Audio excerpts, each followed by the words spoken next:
lo termasuk yang cuman punya budget 10.000 dalam sehari karena lo lagi nggak punya duit, lagi bokeh, atau lo lagi di kantor tapi bingung bawa makanan apa untuk lo simpen sehingga ketika lo lapar lo bisa nyeduh atau makan cemilan yang ringan. Kadang-kadang mungkin juga kadang-kadang lo lupa untuk makan pagi. Gampang banget sekarang, yaitu udah ada namanya Super Bubur yang dikeluarkan oleh Mayora.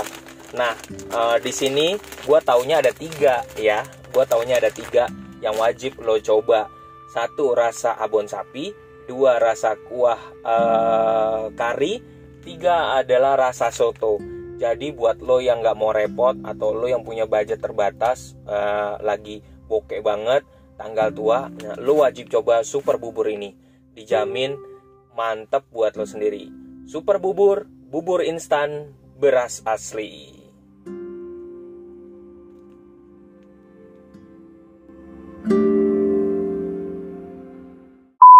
Taste of Money.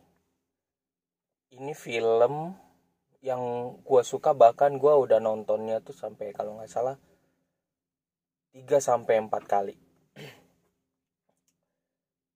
Kalau lo pernah dengar namanya 3 hal yang yang bisa melemahkan dan disukai laki-laki, yaitu harta, tahta, dan wanita, gitu kan. Nah, intrik film ini sebenarnya ada kandungan ketiga itu. Film ini masuk dalam konteks ditempatkan pada situasi kisah keluarga tajir lah ya.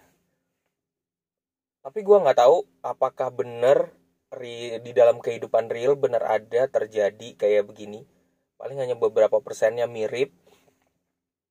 Cuman ini bisa menjadi sebuah contoh ya, dimana gambarannya di dalam film ini ada orang tajir yang punya duit banyak bersama istrinya. Terus kemudian istrinya sangat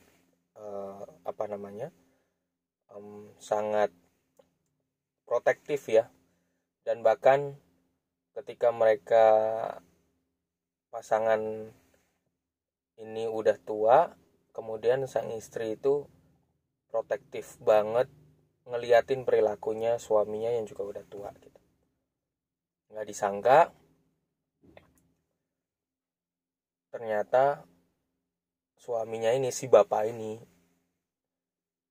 selingkuh sama pembantunya sendiri. Konteks pembantunya jangan dianggap kayak pembantu rumah tangga yang di masyarakat kelas menengah ke bawah ya gitu. Jangan konteksnya ngelihatnya gitu.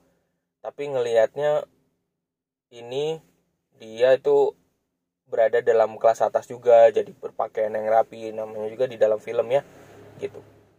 Nah, yang menarik buat gua adalah memang di dalam situ nanti ada macam-macam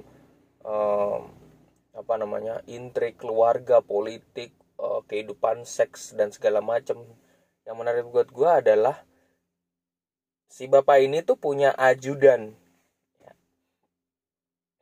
yang ternyata kehidupannya susah, kemudian dia punya duit.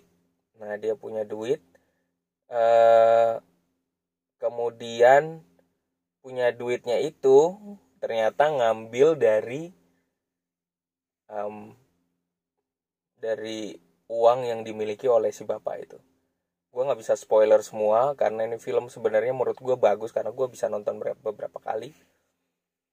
Ternyata intinya gue bagi potongan sedikit aja, si ajudan ini memang gila duit juga gitu.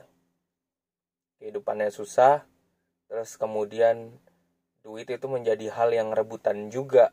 Dan ketika si bapak ini mau buka brankas, mau kabur dan buka berangkasnya itu udah kosong.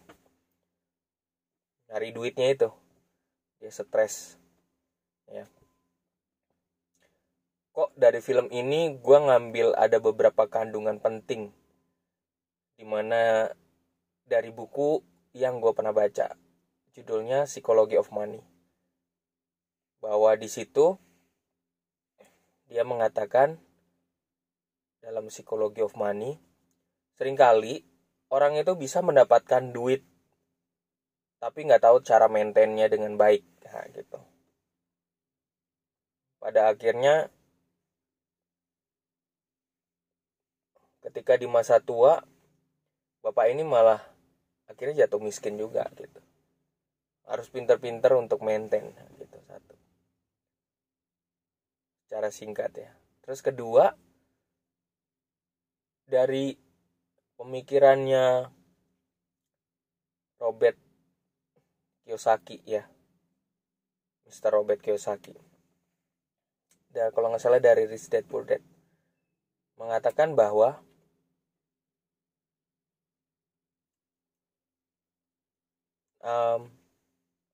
cinta yang berlebihan kepada uang itu merupakan akar dari segala kejahatan.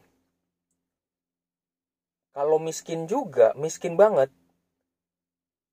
itu juga bisa menjadi penyebab kekurangan akan uang sampai paling bawah. Itu juga menjadi tanda dia juga bisa menjadi akar segala kejahatan. Nah, kebanyakan terlalu cinta banget salah, kekurangan, terus kemudian kesusahan banget juga jadi salah. Dan duit itu ya berlaku sesuai dengan nilainya. Dia nggak akan berbuat jahat, dia nggak akan bisa hidup karena dia sifatnya mati, tetapi kembali kepada manusianya sendiri gitu. Jadi dari film ini ternyata ada koneksinya dengan buku yang diinspirasikan oleh Rich Dad Poor Dad dan The Psychology of Money gitu. Ternyata pemikiran-pemikiran itu juga ada di dalam film ini. So gue rekomen sih 2 buku itu bisa dibaca. Kalau lo susah itu kan karena buku luar ya, jadi baca aja bahasa Indonesianya juga nggak apa-apa. Semoga di kayak toko Gramet atau buku-buku berbahasa Indonesia itu dijual ya.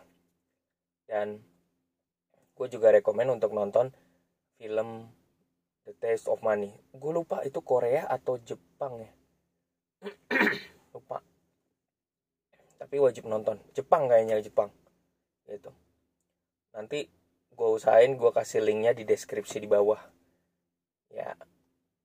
Sebagai inspirasi untuk kita nonton, karena walaupun itu mungkin gak pernah terjadi, atau mungkin sedikit pernah terjadi di dalam kehidupan manusia, tapi itu bisa menjadi pembelajaran yang besar buat kita.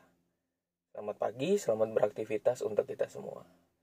Salam dari gua, Lembu Tambun, hanya di Jurnal Lembu.